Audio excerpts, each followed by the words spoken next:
Eu abri exatamente esse aspecto até com relação ao Neymar, porque realmente é a nossa referência esportiva hoje, né? Se a gente pensar em tamanho de marketing, de mídia, de repercussão, é o nosso grande atleta, é o nosso grande nome. E que a gente percebe algumas declarações dele, né, Kozak? Eu acho que se eu jogo mais uma Copa, eu não quero mais jogar mais. Eu gosto da minha vida social. Essas cobranças, respostas em redes sociais.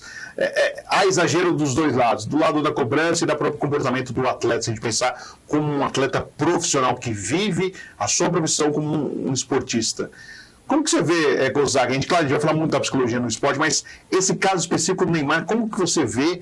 Como que é abordado? Qual a sua avaliação sobre esse caso, que realmente um atleta desde muito novo, já se sabia que ele seria um grande atleta, e ao mesmo tempo com todo esse peso, né? Agora com o documentário da Netflix, quem pode assistir, você vê, inclusive o pai falando mais como se ele fosse um produto do que um filho, né? Uma coisa meio fria até, meio assustador um pouco a gente pensar nas relações humanas. O que você pode falar, Kozak? Então, Fred, assim como o Neymar, tem vários outros casos, né, do futebol brasileiro, casos que vingaram, jogadores que tiveram sucesso, outros que nem tanto e outros que absolutamente não tiveram.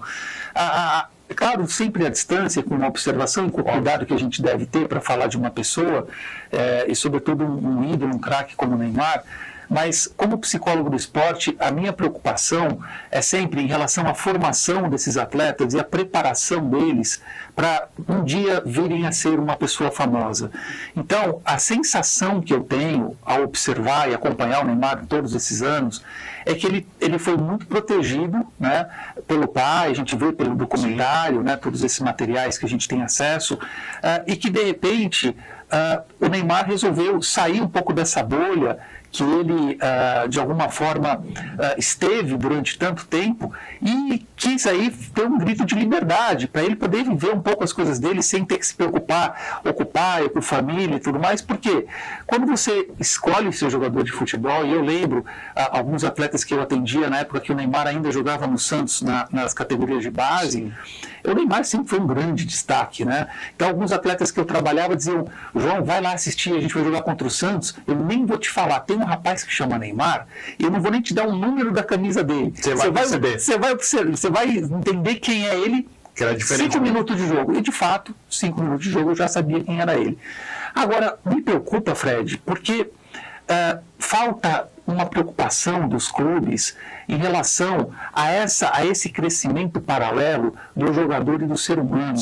Para você ser um jogador de futebol, você tem que abandonar um período ou vários períodos da sua vida no desenvolvimento psicológico, social, emocional, e em meio a tudo isso você está numa revolução interna de hormônios, de dúvidas, de angústias, e de repente você aflora como um ídolo mundial.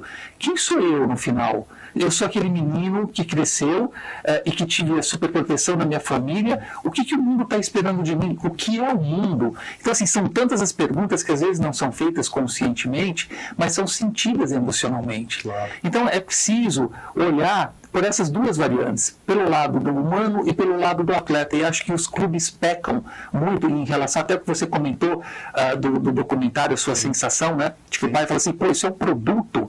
Mas e o menino? E o filho, né? E o ser humano? Pareceu que não era o pai do Neymar. Então, será, né, aqui em termos de hipótese, será que o que vem sendo dito do Neymar há um bom tempo, agora o Thierry Henry também comentou da preocupação, né? Ele está pedindo socorro e ninguém está percebendo. E o Thierry Henry é um cara sensível, um cara que, né, é um cara diferenciado no futebol, então talvez isso precisa ser olhado mais de perto, né?